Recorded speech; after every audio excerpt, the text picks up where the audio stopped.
ሰላም ጤና ይስጥልኝ ክብራትና ክብራን ውድ አዲስ ጤና ዩቲዩብ ቻናል ቤተሰቦች እንደምን አላችሁ? በዚህ ቪዲዮ ላይ ስለ ቁርንፉድ የምንመለከት ይሆናል። እንግዲህ ክብደት ለመቀነስ ተፈጥሯዊና ጤናማ መንገዶች ለሚፈልጉ ለብዙዎች ጠቃሚ ሊሆን የሚችለው ቁርንፉድ በውስጡ ሜታቦሊዝምን ከፍ ለማድረግና ሰውነት ስብን በብቃት ለማቃጠል የሚረዱ ውህዶችን ይዟል። እንግዲህ ቁርንፉድ ጸረ ብግነት ወኪሎችን ይዟል። ይህም በሰውነት ውስጥ ለክብደት መቀነስ እንቅፋት የሆነውን እብጠትን ለመቀነስ ጠቃሚ ያደርጋቸዋል። በተጨማሪም በአመጋገብ ውስጥ ቁርንፉድን መጨመር የኃይል መጠን እንዲሻሻልና የአካል ብቃት እንቅስቃሴ በብቃት እንዲከናወን ያስችለዋል ማለት ነው። እንግዲህ ለክብደት መቀነስ ቁርንፉድን ስትጠቀሙ የተመጣጠነ አመጋገብና ጤናማ የአኗኗር ዘይቤ አካል መሆን እንዳለበት ልብ ሊባል ይገባል። ብዙ ሰዎች ላይ በተደረገ ጥናት በመነሳት በአመጋገብ ውስጥ ቁርንፉድ ማካተት ጤናማ በሆነ መንገድ ክብደት ለመቀነስ ለሚፈልግ ማንኛውም ሰው ጠቃሚ ሊሆን እንደሚችል በእርግጠኝነት መናገር ይቻላል። ይህ አስማታዊ መፍትሄ አይደለም፣ ነገር ግን ከመደበኛ የአካል ብቃት እንቅስቃሴና ከተመጣጠነ ምግብ ጋር ጥቅም ላይ ሲውል በፍጥነት ክብደት ወይም ደግሞ ቦርጭን ለመቀነስ ፈጣን አስተዋጽኦ የሚያደርግ ይሆናል ማለት ነው። እናም በዚህ ቪዲዮ ላይ እንግዲህ ክብደት ለመቀነስ ወይም ደግሞ ቦርጭ ለማጥፋት ስታስቡ ቁርንፉድን እንዴት መጠቀም እንዳለባችሁና በምን አይነት መንገድ መውሰድ እንዳለባችሁ የምናይ ይሆናል ማለት ነው። እንዲሁም በሳምንት በምን ያህል ጊዜ መጠቀም አለባችሁ የሚለውን በስፋት የምናይ ይሆናል ማለት ነው። እንግዲህ ከዛ በፊት ሁላችሁም ይህንን ቪዲዮ ላይክ በማድረግ ጀምሩ። እንዲሁም ለዚህ አስተማሪ ቻናል አዲስ ከሆናችሁ ሰብስክራይብ በማድረግ ቤተሰቡ ነው። አሁን እንግዲህ በቀጥታ ወደ ጉዳይ ሳልፍ፣ እሺ ተመልካቾች፣ እንግዲህ ቁርንፉድ የማቅጠኛና የክብደት መቀነሻ ስርዓቶችን በመደገፍ ረገድ ትልቅ ሚና ከሚጫወቱት ተፈጥሯዊ ንጥረ ነገሮች አንዱ ነው ተብሎ ይታሰባል። የሜታቦሊክ እንቅስቃሴ በመጨመር ሰውነት ስብን እንዲያቃጥል ለማነሳሳት ከፍተኛ አስተዋጽኦ ያደርጋል። ይህ ደግሞ የምግብ መፈጨት ሂደቶችን ያፋጥናል። ይህ ማለት ቁርንፉድ የስብ ክምችትን በመከላከል እና ከመጠን በላይ ክብደትን በተቀላጠፈ ሁኔታ ለማስወገድ ወሳኝ ሚና የሚጫወት ይሆናል ማለት ነው። በተጨማሪም ቁርንፉድ በደም ውስጥ ያለውን የስኳር መጠን በማመጣጠን ችሎታቸው ይታወቃሉ። ይህም ክብደታቸውን ለመቀነስ ለሚሞክሩ ጠቃሚ ነው ማለት ነው።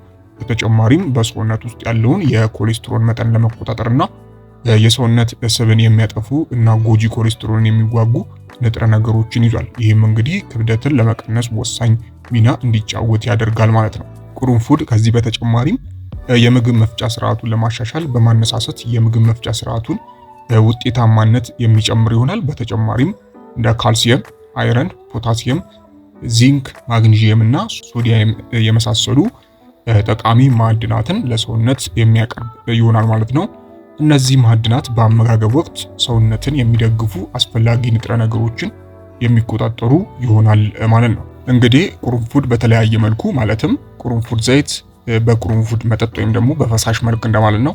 እንዲሁም ዱቄቱ ጥቅም ላይ የዋለ የክብደት መቀነስ ሂደት ውጤታማ አስተዋጽኦ ያደርጋል። እንግዲህ አጠቃቀሙ የክብደት መቀነስ ጥረቶችን በተሻለ ሁኔታ ለመደገፍ ተፈጥሯዊና ጠቃሚ መንገድን ይሰጣል። እንግዲህ ቁርንፉድ እንደ ካርቦሃይድሬት፣ ፕሮቲን እና ፋይበር ያሉ የተለያዩ ንጥረ ነገሮች የበለጸገ ነው።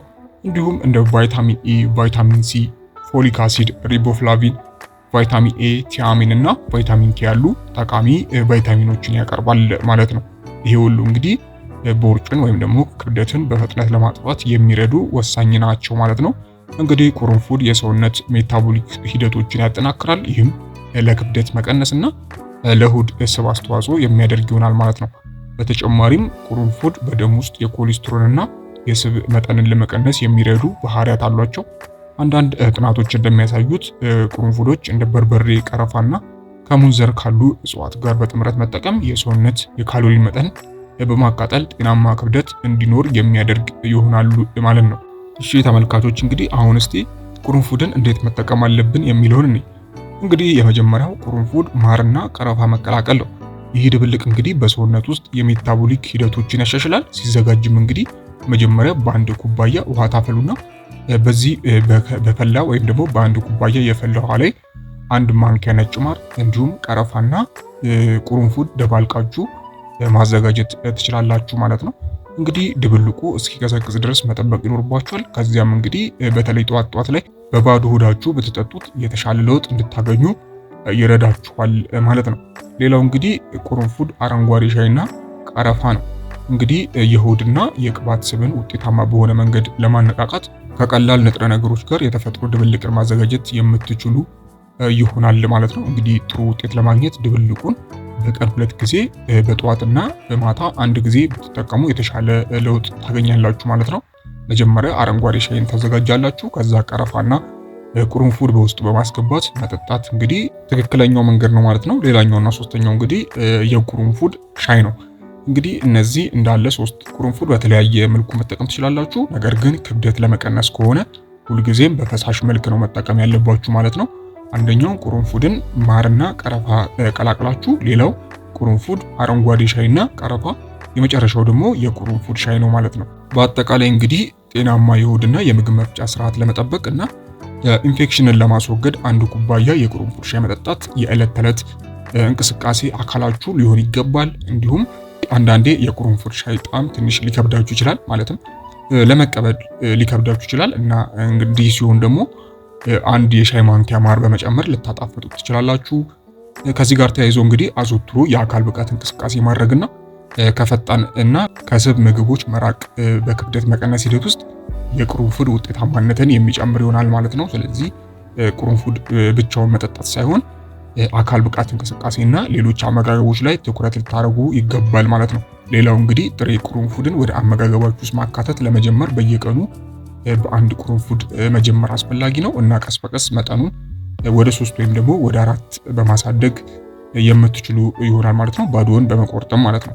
ይህም ክብደት ለመቀነስ ወሳኝ ያደርገዋል ማለት ነው። እንግዲህ ከዚህ ጋር ተያይዞ ክብደት ለመቀነስ የቁርንፉድ ዘይት ጥቅሞች ለማግኘት በየቀኑ ከ1 የሻይ ማንኪያ መብለጥ የለበትም።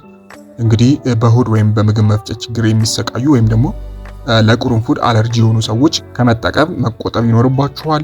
ሌላው ነፍሰ ጡር ሴቶችና የሚያጠቡ እናቶች ምንጊዜም ከመጠቀማችሁ በፊት ዶክተር ማማከር አስፈላጊ ነው ማለት ነው።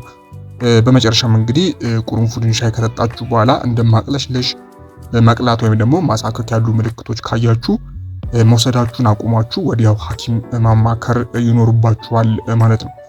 እንግዲህ ውድ ቤተሰቦች ለዛሬ ይሄ ነበረ። ከዚህ ጋር ተያይዞ ማንኛውም አስተያየት፣ ጥያቄ እንዲሁም ሀሳብ ካላችሁ በታች በኮሜንት ማስፈራው ላይ ማስቀመጥ የምትችሉ ይሆናል ማለት ነው። እንግዲህ በቀጣይ በሌሎች ቪዲዮዎች የምንገናኝ ይሆናል። እስከዛው በያላችሁበት ፈጣሪ ሰላሙን ያብዛላችሁ። ደህና ሁኑ። ቻው።